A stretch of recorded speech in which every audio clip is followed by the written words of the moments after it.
Wilujeng tepang deui dina pangajaran Basa Sunda kelas 4 pangajaran 8 bagian katilu. Tema nu bade dipedar nyaeta wewengkon tempat kuring matu. Tema khususna nyaeta ngagunakeun ragam bahasa hormat.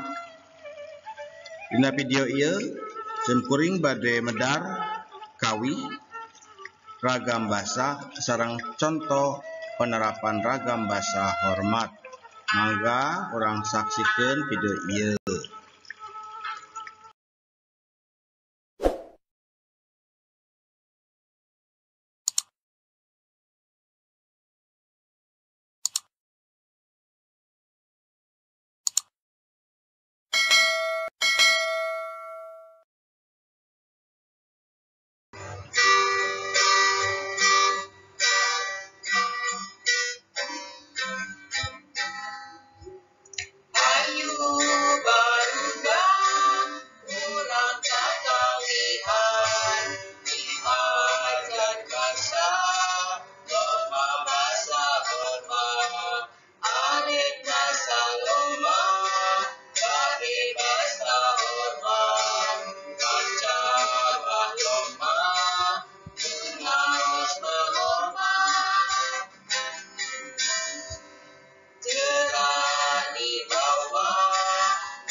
Ngagunakeun ragam bahasa hormat. Dalam bahasa Sunda dikenal dengan istilah undak usuk basa. Naon undak usuk basa teh nyaeta tata krama bahasa dalam budaya Sunda.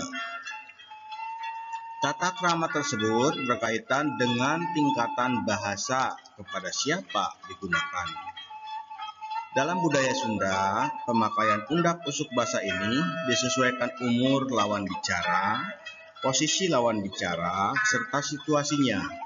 Secara garis besar, undak usuk basa dapat dibedakan menjadi 3 bagian.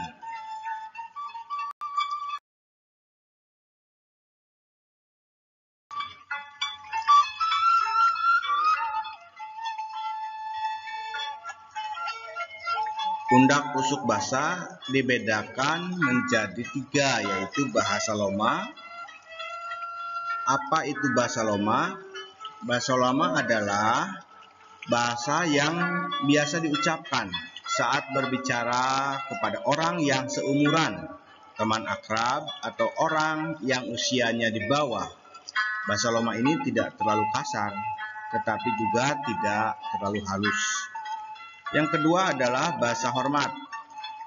Bahasa hormat atau bahasa lemes biasanya diucapkan untuk berbicara dengan orang yang dihormati, seperti kepada orang yang lebih tua atau yang sudah sepuh. Dalam bahasa hormat dibedakan lagi menjadi 2, yaitu kersorangan, artinya untuk diri sendiri, dan kerbatur untuk orang lain. Lalu yang ketiga adalah bahasa kasar. Bahasa kasar ini biasanya digunakan oleh orang yang sedang marah. Bahasa kasar ini tidak baik diucapkan di hadapan siapapun. Oleh karena itu, tidak akan dibahas dalam video ini.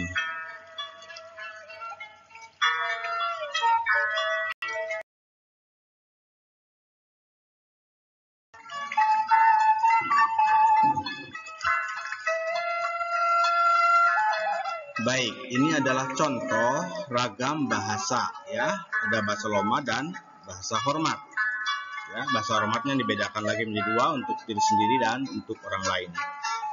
Untuk nomor 1 dan 2 itu hanya untuk sebutan subjek atau objek ya, kata ganti orang ini. Jadi kalau bahasa loma ya untuk saya itu kuring.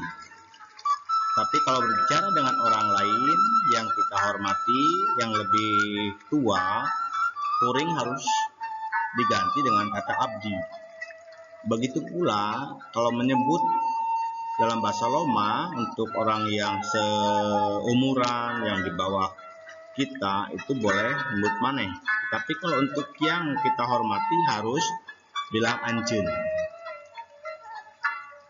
Lalu selanjutnya itu kata sifat dan kata kerja biasanya. Alus misalnya itu kata sifat artinya bagus. Alus itu bahasa Loma, sedangkan bahasa Romat sae, baik untuk diri sendiri maupun orang lain. Kemudian selanjutnya balik, artinya pulang. Nah, balik itu kalau kita menggunakan bahasa yang halus untuk diri sendiri itu wangsul, harus diganti dengan kata wangsul. Sedangkan untuk orang yang kita hormati mulih. Jadi contohnya misalkan begini. Dalam bahasa Indonesianya, saya baru pulang dari sekolah. Berarti kalau pakai bahasa Loma, sayanya pakai kuring. Kuring, baru itu karek, balik di sekolah.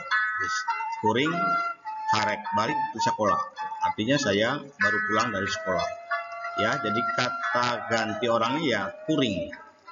Ya, kemudian kata kerjanya balik. Sedangkan kalau kita berbicara dengan orang lain, maka balik itu harus diganti dengan kata wangsul. Misalnya abdi, ya, subjeknya harus jadi abdi. Abdi nembe, karakter nembe ya. Abdi nembe wangsul di sekolah. Sedangkan untuk sebutan mulih itu bukan untuk diri sendiri, tapi untuk menyebutkan kepada orang lain. Misalnya ayah kita, misalnya ya. Bapak nembe mulih di sekolah. Ya, nembe itu baru, mulih. Nah, mulih itu untuk ke orang tua, tidak boleh wangsul. Bapak nembe mulih di sekolah, atau bapak nembe mulih di kantor, bapak nembe mulih di Bandung. Jadi untuk membahasakan orang lain ya.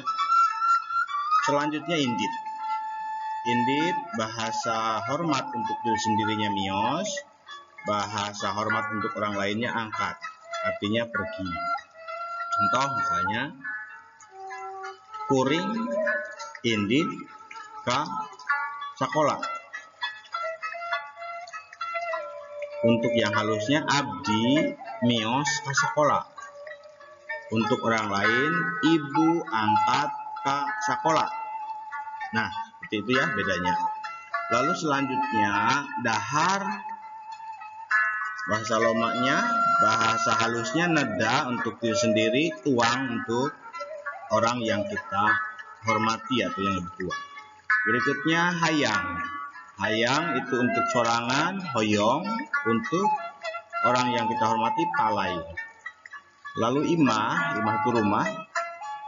Arti untuk bahasa hormat untuk diri sendiri terompok, sedangkan untuk yang kita hormati yang lebih tua itu bumi. Lalu nyaho ya, nyaho itu artinya tahu atau mengerti. Bahasa halusnya terang untuk diri sendiri, uninga untuk yang lebih sepuh. Sare, sare itu tidur ya. Nah, untuk halusnya untuk diri sendiri mondok, sedangkan untuk bahasa halus untuk orang lain kulem ya. Itu lebih jelasnya akan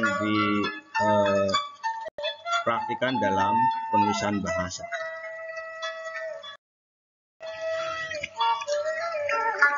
Ini contoh penerapan di dalam kalimat. Misalnya indit, mios, dan angkat. Kuring indit ke sekolah ya. Jadi saya itu kuring, saya pergi ke sekolah. Untuk membahasakan kepada diri sendiri secara halus, abdi mios ka sekolah. Untuk bahasa halus orang lain yang lebih tua, bapak misalnya ya, bapak angkat ke sekolah. Bisa juga ibu angkat ke sekolah, mamang atau paman ya, angkat ke sekolah. Jadi subjeknya harus kita ganti dengan orang yang lebih tua dari kita. Baik, nomor 2, balik wangsul mulih. Contohnya kuring balik di Bandung. Abdi wangsul di Bandung ya. Ini yang merah adalah dari soalnya ya, berubah. Sedangkan yang berwarna-warni itu subjeknya. Nah, berikutnya Bapak mulih di Bandung ya. Ini berubah jadi mulih setelah subjeknya diganti dengan kata Bapak atau siapapun yang lebih tua dari kita. Selanjutnya nomor 3, alus, sae. Baju kuring alus ya. Baju kuring alus itu artinya baju saya bagus. Bajunya juga ikut halus ya, jadi acuk. Acuk abdi, kuring jadi abdi ya, sae. Lalu raksukan, ibu sae. Nah, jadi di sini selain alus, sae dan sae juga ada kata subjek di situ, baju ya. Baju, acuk, raksukan. Nomor 4, boga gaduh jeung kagungan. Kuring boga buku carita. Nah, ketika lebih yang halusnya untuk sendiri abdi.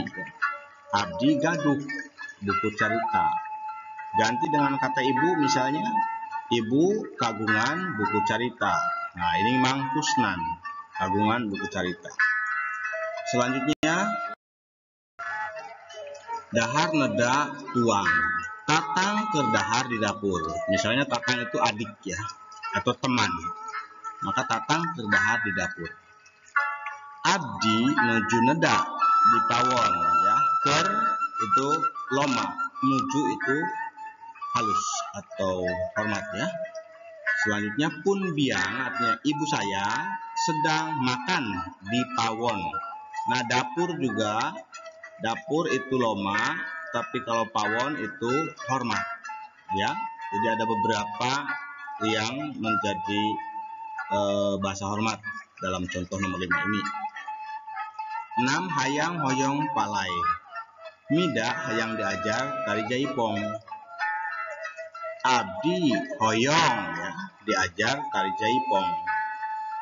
Bieha palai diajar tari jaipong. Kalau bi itu artinya bibi ya.